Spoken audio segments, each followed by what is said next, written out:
Hey everyone, it's Crones, and today we're going to be talking about build guides for the PvP island. Just a quick note before we get started, I'm not going to have any bow builds or musket builds because I'm just personally not that interested in them, so I won't be playing them. And this is mostly just going to be builds that I plan on playing in the PvP island. So with that, let's look at our first build, Firestaff Abyss. Here's the core items for anyone that doesn't want explanation of the items. But, as the name suggests, the build uses a Fire Staff and the Abyss Great Axe artifact. The Abyss converts Great Axe damage to Void, and increases your Great Axe damage if you have less than 100% mana. Adding the Reap perk will make it so it's almost impossible to get away from you when you land a Reap. For the Fire Staff, you want the Hoplite Fire Staff to increase your dot damage. You can also pick what you want for the third perk, but personally I'll be going with the Fireball perk to increase my burst damage. For your Rune Glass, you'll want it to be the Rune Glass of Ignited Amber, to synergize with the ring. Elemental Band, that gives you 4% in power for each non-dot elemental damage you deal. Dealing damage with your Fire Staff will right off the bat give you 8% in power, and 12% once you deal damage with the Abyss. Burning would probably be the best third perk for the ring to increase your dot timers, or Purifying Heart to cleanse yourself on heart rune use. Invigorated Punishment would also be good if you plan on playing a traditional Fire Staff build as well as this Abyss build. In the past, Abyss builds would run Featherweight to make themselves tankier to compensate for having to get into melee range. But, with the introduction of the new artifact pants, Azoth Conductors, being a melee mage just got way better. These pants allow us to bump up to medium weight loadout while dealing the damage of being in light, thanks to a 15% increase to elemental damage. To be a medium, you'll want to wear a heavy chest piece and the rest medium. The one downside of the artifact being medium pants is you can't optimally be in medium, but you will more than make up for it with the damage you can dish out. For the rest of your armor, you want 5 elemental aversions. Muskets will most likely spec so they deal half their damage as elemental, while bows usually run Boltcaster, which turns their damage into lightning, and you'll also run into your fellow Fire Staffs. For your other perks, I would stick to defensive perks. Shirking heals, health, a few refreshing, or some physical wards like Thrust or Slash, because with the Ring, Honing Stone, and weapon passives, you will already be close to the Empower cap. But for those trying to min-max damage, you may elect to pick up some harnessing. For gems, I would recommend going all Onyx in your armor to protect against physical damage. Your amulet should have Thrust protection, health, and stam recovery. This will help for the other half of musket damage, and bows not running Boltcaster, as well as spears, blunderbuss, and other parts of swords and shield damage. The core perks for Earring are Fortifying Toast and Refreshing Toast. You can pick the third, but Regenerating, Refreshing, Healing Heart, and Nimble all would be good choices. Your gems on your jewelry should be opals to help beef up your elemental damage resistance as well as protect from any melee users splitting damage and other Abyss users. For your stats, we'll do 200 con and the rest into intelligence. Here are the weapon trees for both weapons.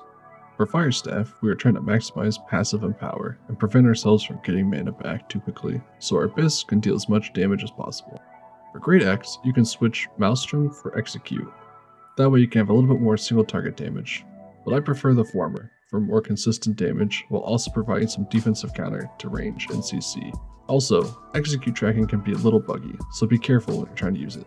Abyss builds are already one of the strongest dueling classes, and the introduction of the Elemental Band and Azoth Conductor pants just makes it even stronger by covering up some of the weak points of the current version. With this version, you no longer are expecting to deal extra void damage, but instead get to boost all your elemental damage while also dealing a third different type, making it much harder for opponents to spec defensively against you. Also, this version gives a significant boost to its tankiness, which in turn makes fortifying even stronger on you. All in all, I think this will be one of the strongest builds for the upcoming PvP island. Maybe a few tweaks if dot damage doesn't end up being as good as I think it will be, but the main structure of this build will probably stay the same. So that wraps up our first build, but our second one will be kind of similar. We'll be running a Fire Staff and Deep Freeze, which makes us play like a more traditional mage. So with that, let's get into build number 2. Once again, here are the core items for those that don't want a more detailed look. As you can see, we are specking away from the dots and focusing more on damage. While you can use the same Fire Staff from the last build, this is the Fire Staff I plan on using. Here's a close-up on the perks. Arboreal Attunement will increase our damage output, Vicious to make our crits hit harder, and Fireball perk to increase its damage as well as help deal more damage to targets above 50% HP. While the Fireball perk has seen a lot of nerfs over time, it is still one of the strongest abilities in a duel scenario. Another reason we are using that perk is it makes it faster for us to be able to take advantage of our Rune Glass of Empowered Emerald, which makes you do 13% more damage to opponents under 50% health. For Deep Freeze, we'll put on the Ice Storm perk. This will increase the uptime of the Deep Freeze passive, which means we'll deal more damage. For your Rune Glass, we'll run Abyssal Electrified. This will cause our Ice Gauntlet damage to be split, which synergizes extremely well with Elemental Band. Speaking of Elemental Band, we'll be utilizing the same two artifacts from the last build, Elemental Band and Azoth Conductors. I know what you're thinking, why are we using Elemental Band if we aren't splitting our damage on Fire Staff? Well, with Ice Gauntlet being split, we can easily get to 12% power while also getting extra damage on our Fire Staff from the Emerald and Rune Glass. Like the last build, we'll want to run 5 Elemental Aversion, but this time we'll want to have at least 3 refreshing between our armor and jewelry. For the other perks, I would stick with health or physical conditioning like thrust or slash. You may also want to pick up Ice Pylon perk for your armor. Ice Pylon will help keep your Empower from your ring activated. The gems for your armor will be the same as the last build, 5 Onyx. Your Amulet and Earring both will be the same as well. Making sure to cover potential thrust damage with our Amulet, while also making us tankier with Fortifying Toast and Earring. Your gems and your jewelry should be opals. For your stats, we'll do 200 con and the rest into intelligence. Here are the weapon trees for both weapons. The Fire Staff tree is a little different from the previous build to make sure we are getting mana back quickly. For Ice Gauntlet, we are opting to spec more into damage while also picking up Defensive Wall that help counter any melee builds. This weapon combo has been the go-to build for mages and will continue to be strong in this meta. We are making a few tweaks to the build to focus more on duels and skirmishes instead of normal PvP builds, but it still will function similarly to the Mage playstyle, and we are taking advantage of the new artifact pants once again to make ourselves tankier while still dealing a lot more damage. That wraps up our second build, and for our last build, this one's a little more niche, but should be a lot of fun to play, because if you land the combo, you have a high likelihood to one-shot your opponent. So let's get into build number 3, Scorpion Sting and Blunderbuss. Like the last 2 builds, here are the core items for anyone that doesn't want a more in-depth look. But the main goal of this build is to land a Javelin Pull and or Sweep, so we can combo that into a full Blunderbuss rotation while they're on the ground. Against lights, this can potentially one-shot them, especially if they haven't spec'd optimally against you. On your Scorpion Sting, we'll run Plugged Crits to reduce the amount of healing they get from their potions and shirking heals. In your Spear, we will slot a Rune Glass of Electrified Amber. For your Blunderbuss, we'll run Keen or Boreal Attunement and Enchanted. For your Rune Glass, you'll want it to be Rune Glass of Ignited Amber. For your armor artifact, you'll want to run Nature's Wrath and slot Harnessing.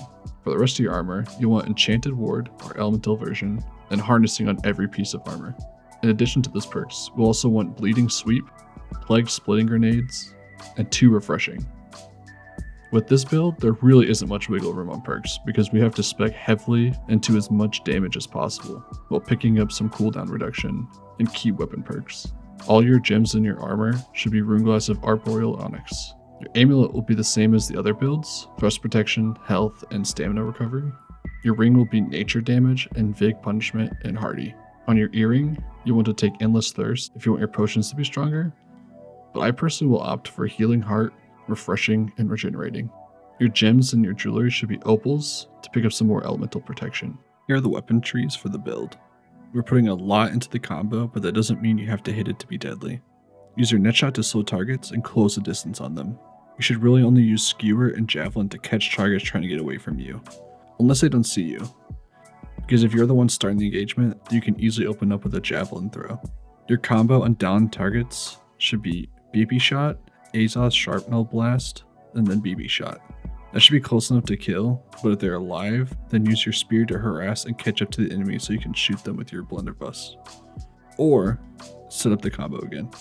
Despite Scorpion Sting doing extra heavy attack damage, we actually want to strictly use light so that we can utilize the strong tracking while also continuing to apply pressure to them. With this build, you should be able to quickly take out light targets, potentially before they even have a chance to react to you. That wraps up this video on builds I plan on playing on the PvP island. While I was editing this video, AGS released what we can get from the Season Pass, so I'll briefly share that list that I made. AGS had a decent amount of mistakes, so I would take the list with a grain of salt, but I based it off of what they typed, even if it didn't match the picture that they showed. I would pause here, maybe take a screenshot. Hopefully it's easily viewable, I'm not sure. I'll be streaming my adventures on day 1 for any of you that want to hang out, but mostly focusing on fresh start. So please stop by, ask any questions that you have. Also, let me know in the comments what kind of videos you would be interested in me making next. With me being new to this video making thing, I honestly have no idea what I really want to do, but I do have some ideas for maybe the next videos. I think I would like to make maybe something to do with like certain dungeons and like what you should do for each role. Maybe do some war builds and also like farming routes like the previous video that I have on this channel. Please let me know what sounds interesting to you so I know what to focus on. And with that, thanks for watching. Bye!